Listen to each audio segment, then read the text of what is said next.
ఈ సమావేశానికి అధ్యక్షత ఎం నారాయణ రెడ్డి ఎల్ఐసి ఏజెంట్ల ఆల్ ఇండియా నాయకుడు వహించాల్సిందిగా కోరుతూ నాకు ఈ అవకాశం ఇచ్చినందుకు ప్రత్యేక ధన్యవాదాలు తెలుపుతూ సభకు నమస్కారం.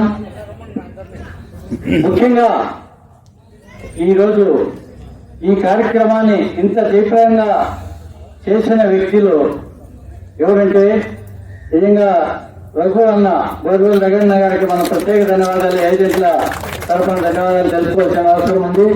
అలాగే దానికి ముఖ్య కారకులైనటువంటి మన జయచంద్రారెడ్డి గారు, అలాగే పిడుగు నరసింహులు గారు కూడా ఈ కార్యక్రమం ఇంత దీపమయ్యేదానికి వాళ్ళ కృషి కూడా చాలా ఉంది.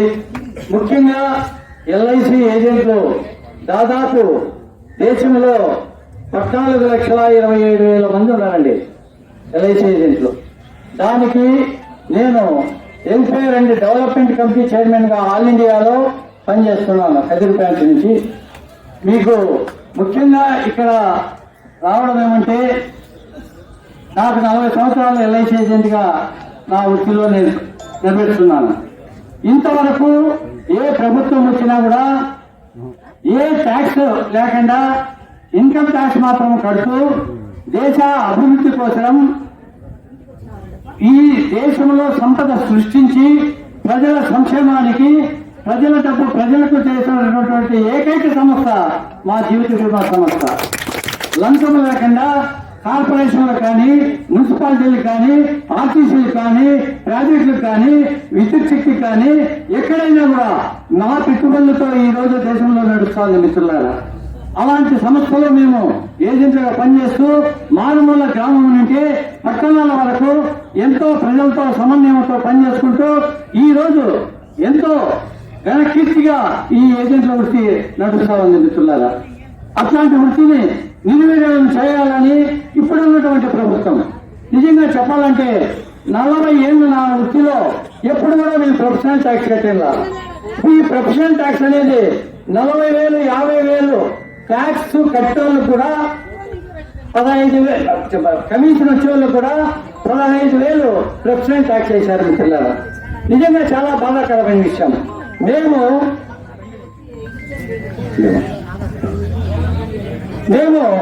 ఎంతో కష్టపడి పల్లెల నుంచి పాలసీలు తీసుకొచ్చి జీఎస్టీలు కట్టించి గవర్నమెంట్ కి ఎంతో సపోర్ట్ చేస్తున్నాం. అట్లా వాళ్ళ మీద ఈ ప్రభుత్వం 15,000 రూపాయలు సంవత్సరానికి ప్రొఫెషనల్ ట్యాక్స్ చేయడం జరిగింది. దాదాపు 2 లక్షల మంది బాధితులు మేము ఈ జగన్మోహన్ రెడ్డి ప్రభుత్వం నుంచి.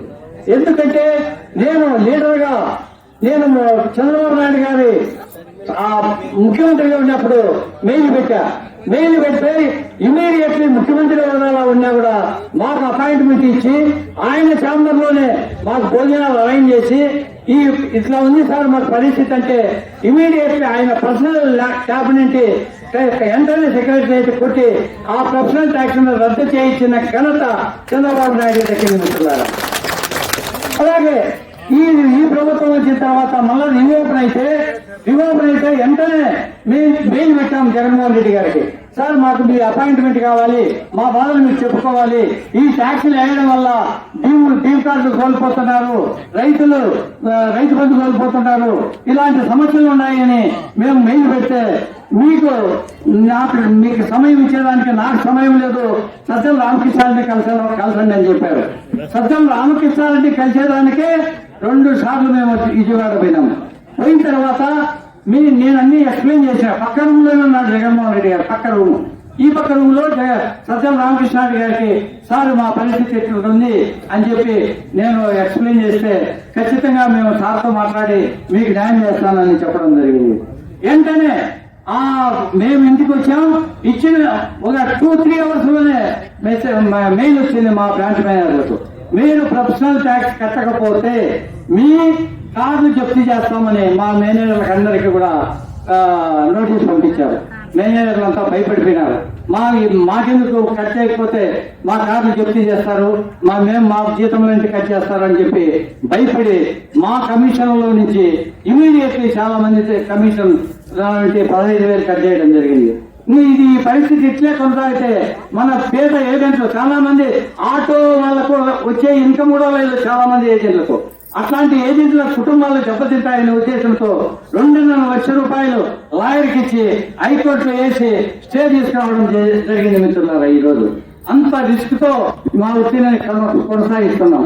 దానివల్ల త్రూఅవుట్ ఆంధ్రప్రదేశ్ లో ఈసారి ఎక్కడ చూసినా మనం టీడీపీ ప్రభుత్వం ఎంప్లాయర్స్ కి ఎట్లా ఇబ్బందులు కలిగి చేస్తున్నారో, వాళ్ళంతా ఎంత ఐకమత్యంగా చేస్తున్నారో అదే ఉద్దేశంతో మేము కూడా ఈ ప్రభుత్వాన్ని బలపరచాలనే ఉద్దేశంతో ఈ మీటింగ్ చేసుకోవడం జరిగింది మిత్రులారా.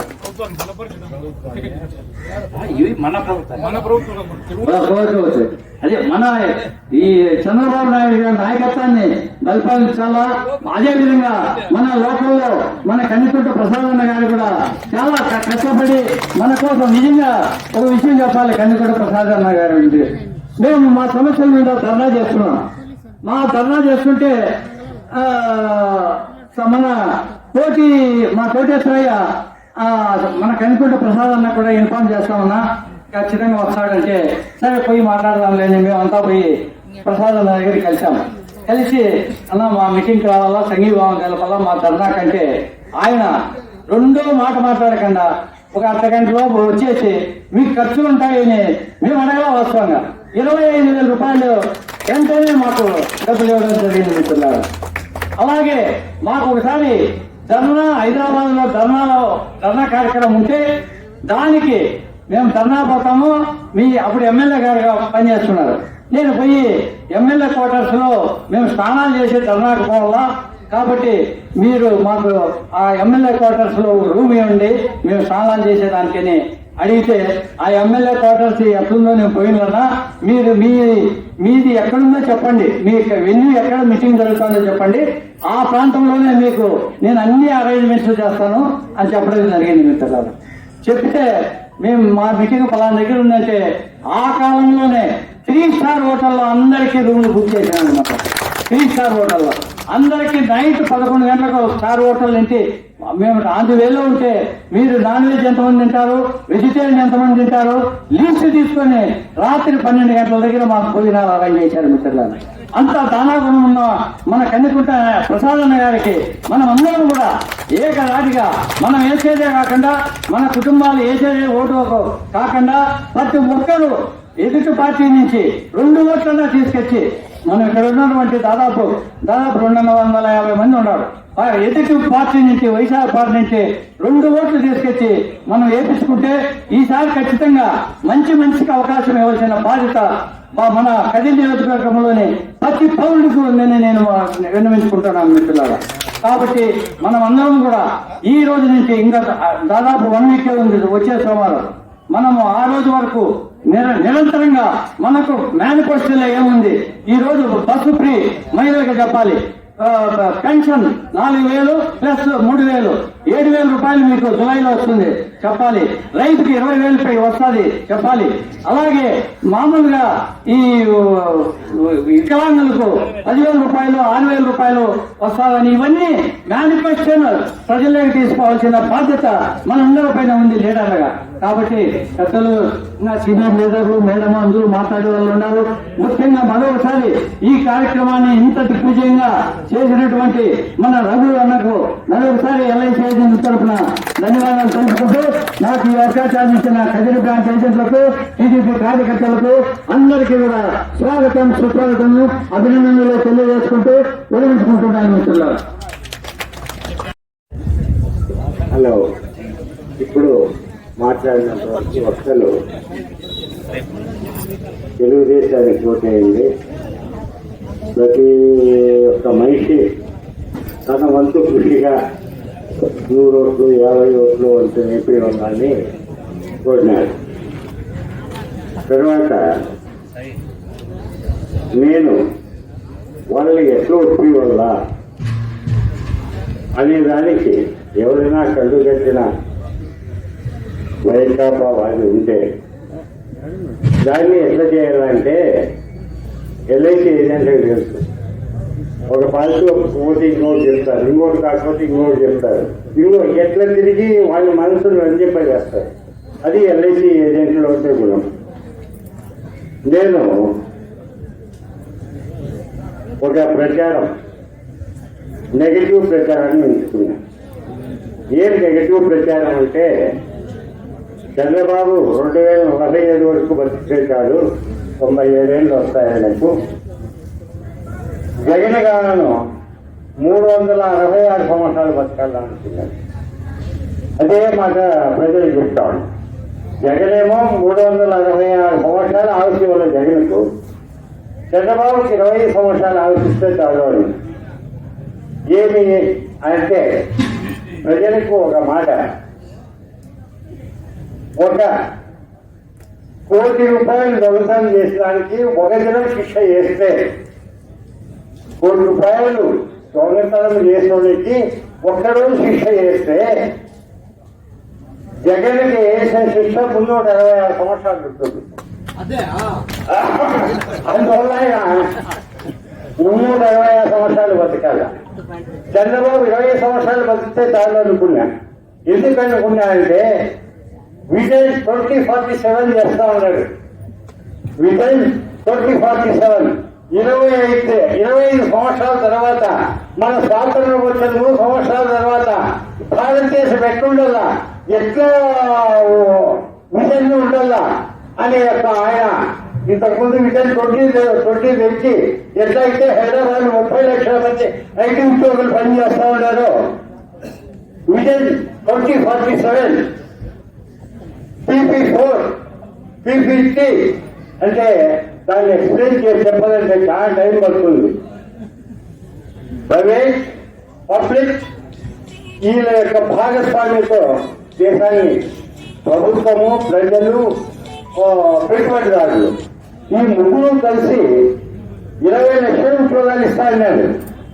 పాపులర్ గా ఇచ్చాడు. ఏమి సూపర్ 6 అవుయా, వాడు ఇప్పుడు ఇచ్చేదానికి భాగ్యం చేశాడు.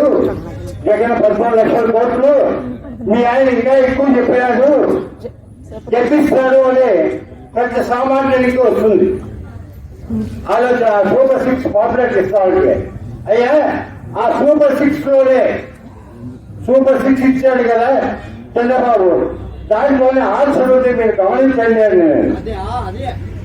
ఏమి ఆన్సర్ ఉంది దాంట్లో? ఎట్లా సంపద సృష్టిస్తారంటే 20 లక్షల ఉద్యోగాలు ఇస్తాను. ఒక ఉద్యోగానికి న్యాయానికి 1000 రూపాయలు పెట్టుకుంటే 30,000 జీతం వస్తుంది. ఒక ఉద్యోగానికి 1000 రూపాయల జీతం వచ్చే ఉంటాయి. అంటే ఉద్యోగం అంటే గవర్నమెంట్ ఉద్యోగం, బిల్లు కట్టే ఉద్యోగము, టీచర్ ఉద్యోగం కాదు. మనలో ఉండే శక్తి సామర్థ్యాలను, స్కిల్ను బయటికి తీసి ఇది పొద్దున ఒక గడుగుతాంటూ 10 మంది వచ్చింది. ఒక ఆయన MA గ్రాడ్యుయేట్ ఇట్లా పార్టీలో చేరాలని వచ్చాడు. ఆయన తీసుకున్నా, సార్ తెలుసు సార్, మీ అభిప్రాయాలు నాకు బాగా నచ్చినాయి, ఇప్పుడే పోయి జాయిన్ అవుతాను అన్నారు. అట్లా ఈ యొక్క దీన్ని ఎట్లా సంపాదిస్తాడంటే, ఎప్పుడైతే 20 లక్షల ఉద్యోగాలు ఇస్తాడు, 20 లక్షల ఉద్యోగాలు ఇస్తే 30,000 జీతం అన్నా, 30,000 నుంచి 1,00,000 రూపాయలు జీతం అన్నా కానీ ఒక్కొక్క 30,000 జీతం తీసుకున్నాడు, 15,000 ట్యాక్స్ కడతాడు గవర్నమెంట్ కు వివిధ రూపాల్లో. అంటే ఒక మనిషి వల్ల 15,000 గవర్నమెంట్ ఆదాయం వస్తుంది ఒక ఉద్యోగం వల్ల.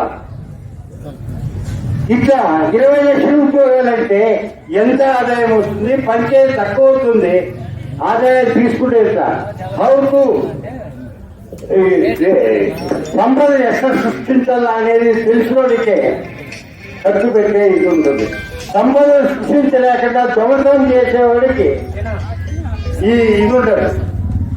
కాబట్టి నేనేమనుకుంటానంటే 20 లక్షల ఉద్యోగాలు ఇస్తే ఎంత రెవెన్యూ జనరేట్ అవుతుంది, ఎంత ట్యాక్స్ రూపంగా గవర్నమెంట్కి వస్తుంది, ఈ పథకాలు కల్పిస్తాడో దానికన్నా పెట్టిన దానికన్నా తక్కువ ఇస్తాడు. అది ఆయన విధంగా మీరు సూపర్ 6 పాపులర్ ఇచ్చినప్పుడు ఎక్కిస్తాడు అంటే ఇదే కారణం. 20 లక్షల ఉద్యోగాలు ఎప్పుడైతే సృష్టించబడతాయో దాంట్లో వచ్చే ఆదాయమే ఈ సంక్షేమ పథకానికి ఇవ్వచ్చు అని అర్థమయ్యేట్టుగా ప్రజలకు చెప్పాలా, అర్థం చేసుకునేట్టుగా చెప్పాలా అని ఒక విజన్. ఇంకా చాలా మంది నేను ఓటుకు పోయినా అడగను, ఒక ఆయన వయసు 72 నేను ఓటు అడగలేదు. నాన్న నీ అనుభవం చెప్పు, నీవు పెట్టుకోండి ఈ ఊర్లో నీ అనుభవాన్ని గురించి చెప్పు. ఎన్నో ఎలక్షన్లు చూస్తుంటావు, ఎందుకు వేయాలా, ఏ పార్టీకి ఓటు వేయాలా, నీ యొక్క మధులో ఉండేది చెప్పు నాయన.